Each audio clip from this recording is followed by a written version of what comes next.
Your daddy's gonna play with you. Look, peekaboo. I saw my husband, who was supposedly on a business trip, at the park in the neighboring city. He was with a woman, holding a baby. The woman had her back turned towards me, so I couldn't see her face. She surprised me by saying something completely unforeseen. "The little one looks just like you. Look, even the smile is just like yours." Aw, that's sweet. But she didn't need to copy my dark circles. The baby, looking about 10 months old and held in his arms, definitely looked a lot like him. It hit me then. He betrayed me and our daughter by having another child elsewhere. I thought to myself to never forgive him for that. I made a solemn vow to take him down. Ooh, up high. I came up behind him, who was joyfully lifting the baby, and said, "Shall I throw you down low into a fiery pit of hell? I'm Angela Wilson, a 33-year-old mom and a grade school teacher. I've achieved my childhood dream career and dedicated myself to working hard every single day. When I approached my late 20s, I didn't even have a partner. I whined to my high school friend, Yasmin, about it. I'll hook you up with one of my friends. He's a really nice guy." "Really? That'll be great." I was introduced to Trent, who later became my husband. He was a temp worker at the time. With his curly hair and fair complexion, he looked adorable when he smiled, and was incredibly gentle and sweet to me. I was instantly drawn to him, and we started going out. A year into our relationship, he popped the question. Even though I was a bit concerned about his unstable career, I still wanted to be with him. So I said yes. His parents gave us their blessings, and the next step was to share the news with my family. My dad, Henry Motor, is the founder and CEO of a moderately sized company. He single-handedly raised me after my mom passed away due to illness when I was in middle school. When I introduced Trent, he kept squinting his eyes, trying hard not to tear up. I can't believe you're getting married. I'm so happy about it. Then Trent came clean to him. But I'm ashamed to tell you that I'm a temp worker. I intend to do my best to make Angela happy, but don't worry about that. I'll introduce you to someone I know. Really? Thank you so much. I mean, hiring you at my company now might look like favoritism, but someday you could take over my position. Until then, learn as much as you can at my friend's company. That's more than I could ask for. I really appreciate it. Thank you. Our marriage and Trent's securing a full-time position happened effortlessly. I sent a message about our happy news to Yasmin. I heard she had moved, so I wanted to get her new address for sending a wedding invitation, but she never replied and just disappeared. Later on, we rented an apartment halfway between our workplaces and moved in together. Everything was going well until I found out that Trent had almost no practical life skills. He couldn't cook, clean, or even operate the washing machine. He'd leave clothes scattered on the floor after taking them off and wouldn't bother to clear the table after meals. Since I also worked, I asked him many times to help with housework, but he had the nerve to say, "Isn't that the wife's job after getting married? It's audacious to ask me to do it." I was speechless by his backward mentality. No matter how much I talked to him, he had no intention of improving his mindset. About a year into that kind of marriage, I found out I was pregnant. Trent was thrilled and wondered, "Will it be a boy or a girl?" with eyes sparkling. However, when my morning sickness started, he never lifted his finger to do the chores. Despite my dissatisfaction, I had to push myself to manage everything at home. Eventually, I gave birth to a healthy girl, whom we named Maya. He took a couple of weeks off from work and stayed home, but as usual, he didn't help me with anything. While he happily held our daughter, cooing her, when the diaper got dirty or she cried, he immediately passed her to me. "She must be uncomfortable with a wet diaper. Change it for her." Ew, that's gross. I don't want to do it. Fine. Can you vacuum then? Ugh, such a hassle. I don't even know how. Why don't you do it? He didn't even try to learn housework or even childcare. I was physically exhausted post-childbirth and sleep-deprived due to nightly breastfeeding. While I was running around like a headless chicken, he just hung around at home glued to his phone. Sometimes he'd disappear somewhere and not return for the whole day. I wondered why he took the leave from work. I was upset, but couldn't vent my frustrations to anyone. I missed Yasmin, thinking if she were around, she would have listened to my complaints. She remained MIA, leaving me feel frustrated and alone. Time passed and Maya turned 3. I resumed my job as a teacher. At first glance, we might have seemed like a happy family of 3, but my dissatisfaction had been building up over time. Trent never changed his attitude towards housework and childcare. Moreover, he claimed his work suddenly got hectic in the last few months and started frequently leaving home. Weekdays were filled with overtime, and even precious weekends for spending time with Maya turned into work days. Since I was handling everything related to her, she naturally became quite attached to me. But still, I told myself that he was working hard every day for us, and I needed to support him. That was how I managed to get through each day. One day, I tried to mend our icy relationship and approached Trent. Honey, I've got something to talk about. Oh no. About what? I'm tired, you know? He replied bluntly, scratching his curly hair. I stared at him with a serious expression. Let's go out next Sunday as a family. Not possible. I'm super busy right now. Got a business trip from Friday.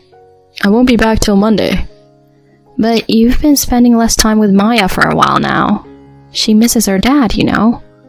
I doubt that. She's sticking to you like glue. Always mom to you. That's because, as I was about to raise my voice, he cut me off, looking annoyed. I don't want to argue. This conversation's over. Then he promptly went to take a shower, leaving me dumbfounded. Sometime later, I got a proposition from a mommy friend. Her daughter wanted a sleepover with Maya at their place. Why not take a break with your husband once in a while? While smiling wryly at her suggestion, I decided to leave her at her house overnight. Trent was on a business trip, and Maya was at a sleepover. My first free Sunday in who knows how many years arrived. I was pondering what to do when my phone rang. It was my dad. Hey Angela, I've got some errands in Jersey City today, but my car broke down. Can you take me there? Sure thing. I'll be right there. I picked him up and drove to his appointment. Little did I know my life was going to change big time afterward. After dropping my dad off at his friend's house, I parked the car in a Lincoln Park parking lot.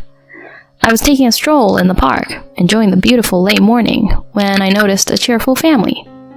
My eyes focused on the father before my head caught up. That figure, that curly hair, unmistakably Trent's. Dad's gonna play with you. Look, peekaboo. The voice belonged to none other than him. I froze on the spot and watched them. The woman had her back turned, so I couldn't see her face. Then she surprised me by saying something completely unforeseen. The little one looks just like you. Look, even the smile is just like yours. Aw, that's sweet. But she didn't need to copy my dark circles, haha. The baby, looking about 10 months old and held in his arms, definitely looked a lot like him. It hit me then. He betrayed me and our daughter by having another child elsewhere. I thought to myself, to never forgive him for this. I made a solemn vow to take him down. Woo, up high. I came up behind him, who was joyfully lifting the baby, and said, Shall I throw you down low into fiery pit of hell? Huh? When he saw me, his eyes opened so wide that they almost popped out of his head. What? Angela? At that moment, the woman turned around. I was utterly shocked to see her face. Yasmin? It was none other than the friend who introduced Trent to me. Seeing my bewilderment, he nervously spoke up. What are you doing here? I gathered myself and glared at him. That's not important right now. Explain what's going on here. Well... He was sweating profusely as he held the baby. Before I could press him further, Yasmin took the baby from him. Oops, guess we're busted. Oh well. Why, Yasmin? Tell me what's going on. Tell you what? Can't you see? This is our baby. Anything else to say? She nonchalantly stated, which made my head spin. How long has this been going on between you two? From the start. We hit it off right away. Must be about 8 years now. 8 years ago? That was even before I met him. It meant she introduced us while she was involved with him. For what reasons? I asked, and then Trent spoke up. She said if I married you, I could become the CEO. What? Yasmin proudly chimed in. Your father is the CEO, right? He was just a temp worker back then, so I didn't want to marry him. But once he became the CEO, he could leave you for me. Then I become the wife of the CEO. Get it? Until then, I decided to keep a low profile. So was that why you stayed out of touch after we married? Yeah, I didn't want to mess up in front of you. I was thoroughly perplexed and at a loss for words. Then Trent continued. Let's just pretend this never happened. It's better for both of us, right? I need you by my side until I become the CEO. Exactly. It's no surprise that a successful businessman has 1 or 2 secret kids. I couldn't believe their shameless, nonsensical statements. The moment I was about to explode, a calm voice echoed. What in the world is going on here? Henry! Trent's eyes widened again.